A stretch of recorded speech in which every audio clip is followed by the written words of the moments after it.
Hi, my name is Kate. In this video, I'll show you how to access your dashboard for your WordPress site. When you go to your website, you may have a link that will take you straight to the login page. If you don't, you can just go to your address bar in your browser and add wp-admin to the end of it and hit enter.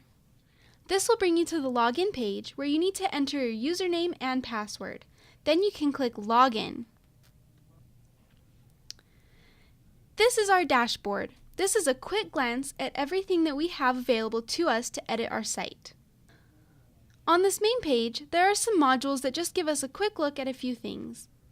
We can edit comments from here, and there's also news from WordPress.org. On the left, we have our site menu, which gives us access to edit all of the parts on our site, such as posts, pages, and our settings.